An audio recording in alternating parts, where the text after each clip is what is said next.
Hey you guys, it's Britt. Tonight we're here to talk for just a couple minutes about Carlee Russell and this whole situation that is playing out on an international level at this point. I had a few thoughts, so if you're interested, please keep watching.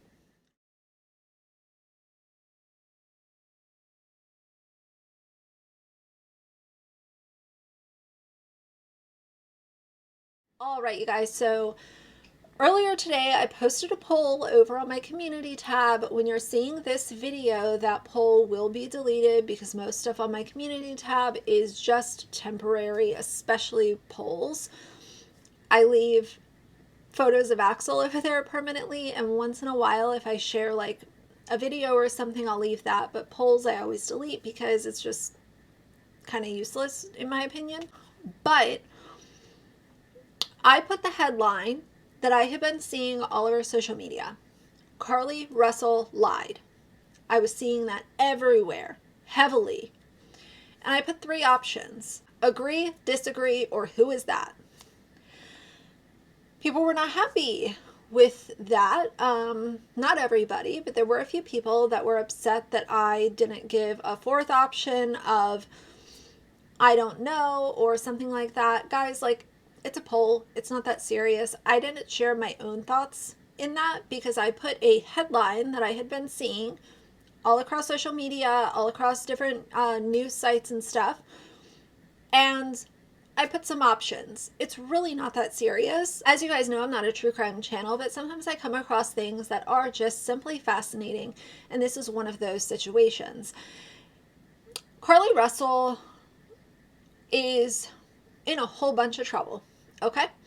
And Carlee Russell, as the facts and the evidence are pointing to, this woman came up with an elaborate scheme to fake her own kidnapping as a way to get back at her ex-boyfriend. And I just want to say, a lot of people have been saying, well, if she was struggling with mental health issues, then, you know, people need to handle this with care and be nice to her and, you know, be understanding and all of that. And initially, I understood that point because the media and social media especially can be very, very cruel and hateful and all the things. But once it came out today that she was searching things like, do you have to pay for an Amber Alert? She was searching for bus tickets. She was searching the movie Taken, which is about the same thing that she literally came up with the scheme for. Thank everyone for being here today. Besides me stands the team who played a significant role in this investigation. I want to thank our department, members of surrounding local law enforcement agencies, the FBI, Secret Service, United States Marshals, and ALEA for their assistance in this case. We said from the evening of July 13th, our focus would be the safe return of Carlee Russell. That occurred on Saturday, July 15th, approximately 49 hours after she called 911 and disappeared. From that point, our focus has been to determine Carlee's whereabouts during that time and what exactly took place. Let me say up front, this investigation is not over. We're still working this case, and we'll be working this case until we uncover every piece of evidence that helps us account for the 49 hours that Carlee Russell was missing. However, through the public interest, and in some cases, public fear, that this story has generated, we owe it to our citizens to tell them the facts that we have uncovered. So I will give you the facts that we know today. On July 13th, at approximately 8:20 p.m., Carlee left work from a business at the Summit. Surveillance video from her place of employment shows Carlee concealed a dark-colored bathrobe, a roll of toilet paper, and other items belonging to the business prior to her departure. She ordered food from Tzatziki's at the Colonnade and traveled there. She then traveled to Target on 280, where she purchased some granola bars and Cheez-Its. From there, she remained in the parking lot at that shopping center until 9:21 p.m. when she drove to I-459. Carlee communicated on her cell phone with individuals known to her while on her path of travel up to the point of calling 911 at 9:34 p.m. Carlee called a relative after speaking with the 911 operator. She went missing during that conversation sometime after 9:36 p.m. Traffic camera footage was obtained which depicted this portion of the incident, and that footage was analyzed as part of the investigation in conjunction with the 911 call and cell phone data to accurately determine the time frame. Carlee's 911 call remains the only report of a child on the interstate, despite numerous vehicles passing through the area at that time. No one has called to report that a child is missing, and the Hoover Police Department did not locate any evidence of a small child walking down the interstate. Data from Carlee's phone, including her Life 360 app, shows that she traveled approximately 600 yards in her vehicle while she was on the phone with 911, stating that she was following a child. 600 yards. That is 6 football fields straight. 600 yards. The Hoover 911 Center received a second call from Carlee's mother stating that a relative was on the phone with her when they heard Carlee scream, and then they had an open phone line. Hoover police officers arrived on the scene within 5 minutes of being dispatched, and several other officers arrived shortly. They located Carlee's wig and cell phone in the grass near the vehicle. Her purse was located in the front seat of her vehicle with her Apple Watch in the purse. The food she ordered for Tzatziki's was also in the car. The items she purchased from Target, as well as the items taken from her place of employment, were not in the vehicle, nor were they located anywhere around the scene. Hoover police deployed all available assets from the point in the search for Carlee. Additional resources were called in to include our own drone unit, crime scene investigators. Numerous detectives responded to the scene. Throughout the day Friday, officers from surrounding local and federal agencies assisted Hoover police in the search for Carlee Russell. Officers returned to the scene on 459 to conduct a thorough line search for evidence. K-9 teams from the Jefferson County Sheriff's Department responded to check for any sign of Carlee, the child that she claimed to see, and anything else that could be considered evidence in this case. Those searches all turned up empty. Private citizens, including search parties organized by her family, friends, began looking everywhere that they could to find any trace. These searches took place throughout the day Friday and again on Saturday, yielding nothing. At 10:44 p.m. on July 15th, the Hoover 911 Center receives a call from Carlee's residence stating that she returned home on foot. In subsequent investigations, detectives obtained surveillance footage of Carlee walking down the sidewalk alone prior to her arrival at her residence. She was conscious and speaking with paramedics when she was transported to UAB. Detectives were able to obtain a brief statement from her prior to being treated and released. During the statement, she told detectives that while traveling down the interstate, she saw a baby walking down the side of the road and called 911. She stated when she got out of her vehicle to check on the child, a man came out of the trees and mumbled that he was checking on the baby. She claimed that the man then picked her up and she screamed. She stated he then made her go over a fence.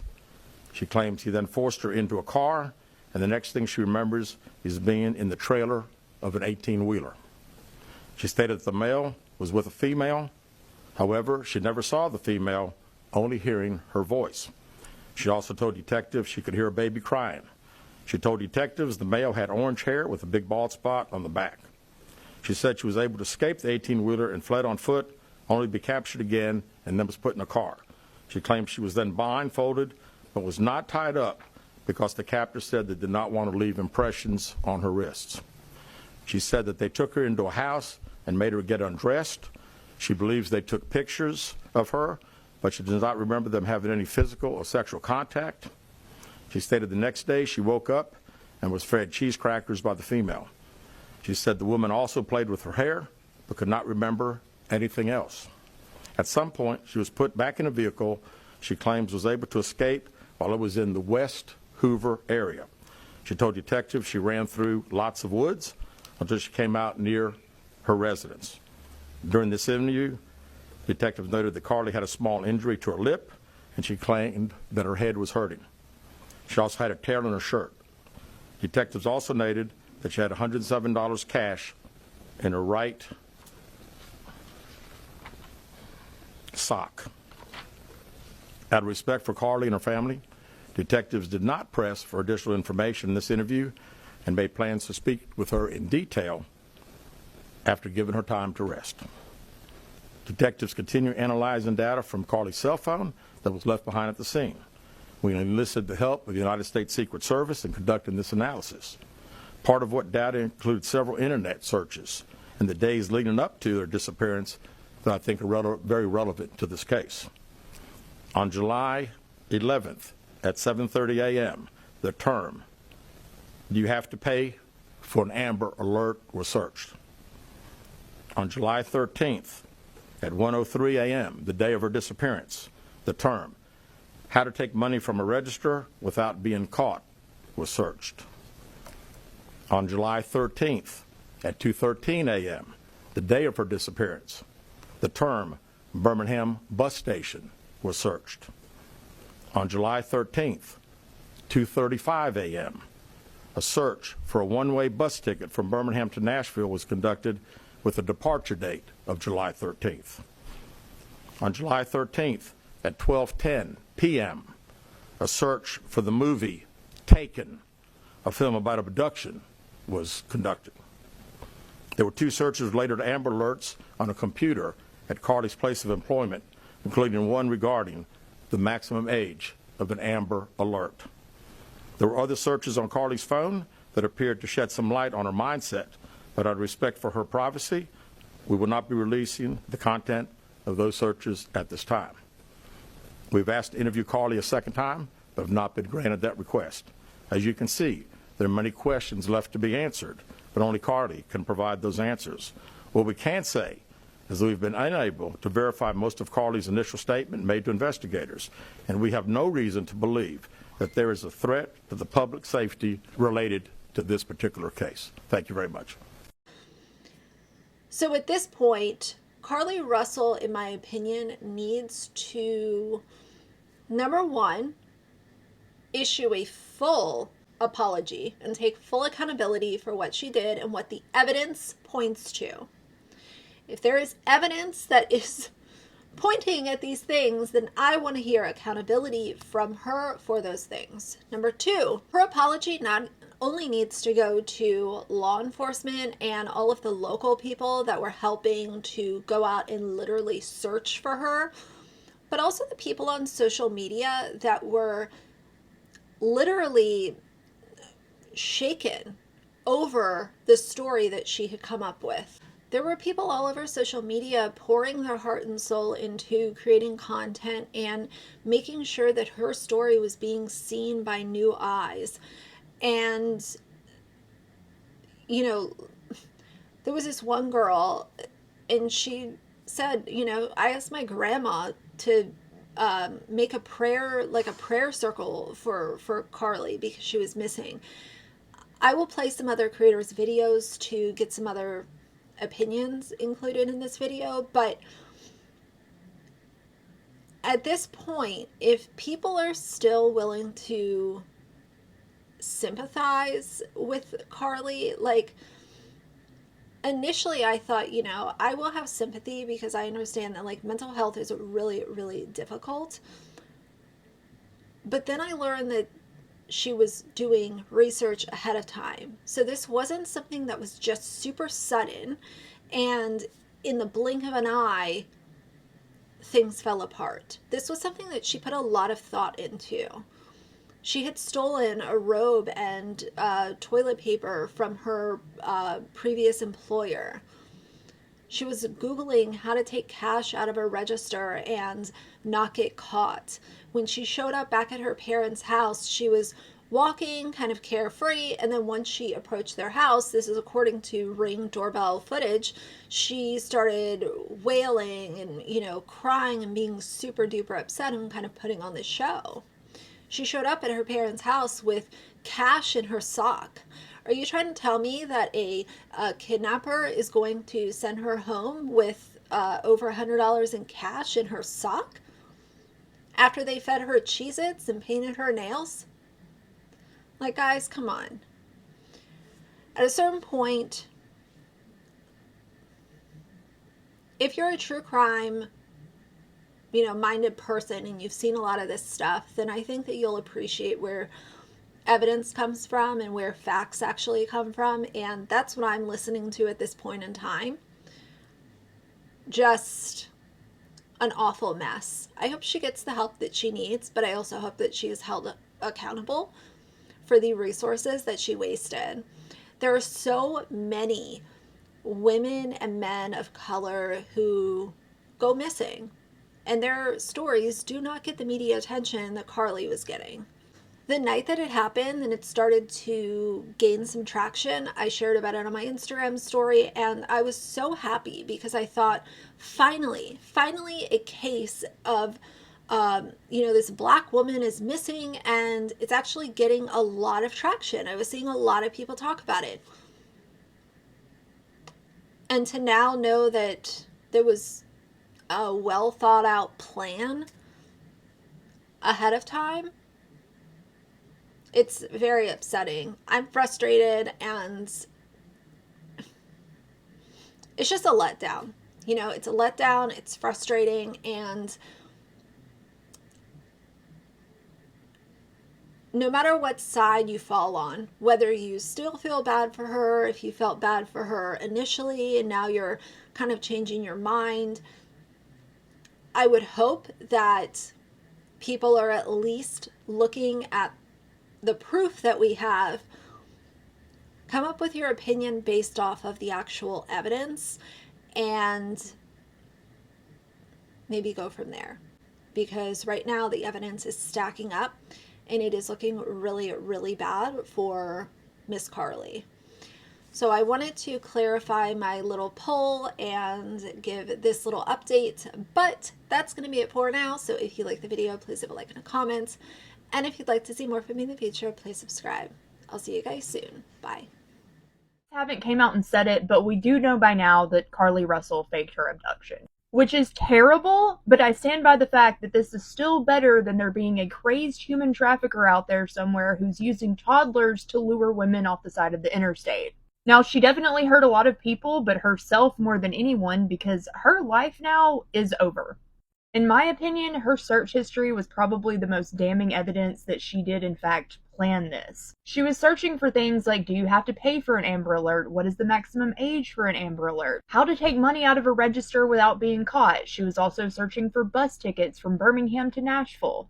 She was also looking up the movie Taken, which, as we all know, was about a teenage girl getting abducted and sold into human trafficking. All extremely suspicious things to search for before you go missing. Police also released her 911 call where she's weirdly calm about seeing a toddler on the side of the road at night. Also, no one else called in to say that they saw a toddler walking on the side of the road that night, nor was there any missing child in the area. Also, there's the fact that she traveled the length of 6 football fields while supposedly following a toddler that was walking alone on the side of the interstate. Kids don't typically move that fast without running into traffic.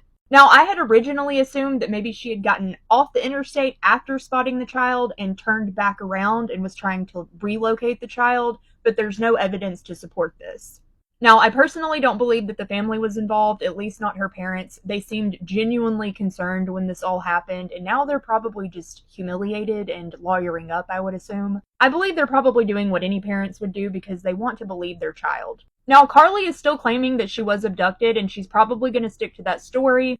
She's claiming that she was abducted by a man with orange hair. He took her into the woods. They got into a semi-truck. There was a woman there feeding her crackers. It's all bullshit. And she managed to escape, went back to her own neighborhood with $107 in cash in her sock, which I believe she likely stole from her work. Because she also stole some toilet paper and a robe before leaving work the day that she got abducted. She also bought some snacks at Target after going to get food, which were not found in her vehicle. Now, what I find really shitty is that Angela Harris, whose daughter Ania Blanchard was abducted and murdered about 4 years ago, came out to help in the search, so I imagine that all of this was very gut-wrenching for her. I was also planning on going Monday and helping with the search had she not been found yet, and I would do it again. I don't care how many hoaxes happen, I'm still going to do what I can if I'm available to help find missing people. And fortunately, a girl that I showcased the other day, Jacqueline Diaz, was found safe yesterday morning. And that makes all of this worth it, even if there is the occasional hoax. As bad as this is, Carlee is going to be the one to pay the ultimate price. Everyone who fakes a kidnapping always gets caught. Don't do it. Her motives are still a bit unclear, whether her boyfriend was cheating or she was hanging out with a 17-year-old, we don't know for sure. On the bright side, there's no missing toddler and the public isn't in danger. Whew, child, y'all. Okay, it's time. We're going to get into this Carlee Russell situation because, yeah, they had the press conference today, and baby, hold on, because this is about to be a bumpy ride. First and foremost, if you have not watched the previous videos that I made, please do so. If not, I'm still gonna let you know how I feel. So let's just start off with the fact that yes, today they had the press conference with the Hoover Police Department, and the chief of police, pretty much on his face, you can tell he ready to press some charges, but he still want to know where she was in that 40 hours that she went missing, because baby girl, where were you and who was hiding you out? Where did this girl look up taken? The police said in her search engine, a couple hours before, like 6 hours, 8 hours, whatever, before she actually got kidnapped, she allegedly, well, no, it's not alleged, because he said it's everything that he's saying is facts today. She, in her search engine, it was, how do you get money out of a cash register, steal money out of the cash register without being caught? Like, what? You really use your phone to Google those things, okay? Then on top of that, like, this is not what, this is real life. This is not taken. That is a script. It's literally where they go on a set and they say, and scene, and cut. This is not this situation. This is real life. And you play with people's real time. And you put on people's real heartstrings. And we was doing real prayers. And for people who like, oh, so y'all prayers is conditional? Y'all really didn't want that girl back safe. I want her to be back safe, but baby, I don't have to pray for somebody who playing around. You did all that, and then you stole money out of the register of where you worked. You stole a robe, and then you also stole some tissue. I really do believe this is all because her and her boyfriend broke up, or they was going through something where he cheated on her, blah, blah, back and forth, and she was trying to get back at him. So if all of that is true, I can't wait to hear about what the other stuff is. But I want to know, where were you in those 40 hours? Who helped you? Who was the accomplice? Anybody from the parents to the friends to who picked you up on the other side of the expressway, they're all in trouble. They all need to be in trouble. That is not okay. Y'all lied to everybody. Because whoever knew something, they're all going down. And that would be a shame that a whole daggone family is going to jail because y'all want to sit up here and cover this girl up because of a reputation. Now look at your actual reputation. Let's be for real about that. They tied you to a tree, man with an orange hair, because I'm not going to go into further details. Y'all can watch the video because it's just craziness. He painted your nails. They undressed you, but you wasn't touched. And then on top of all of that, they only fed you cheeses, the same cheeses that you bought from Target. Like, make it make sense. She said that they was going to tie her up. They blindfolded her. But they didn't tie her hands up because they didn't want to leave any marks on her wrists. I'm sorry. So you could have just did like this. Put a blindfold up. Like, who is doing that? Who is that nice? And why would they? Like, come on, baby. All I know is, yes, we for sure can give her grace. No, this will not be the first and last black girl period, person period, that if they go missing, that people will help out on. I don't think people's going to stop that. However, you went from being a nursing student, about to be a nurse, okay, having a great career, to now, baby, you are about to have a cellmate. That is crazy. Supposedly, allegedly, the family was wiring money to Atlanta during this situation.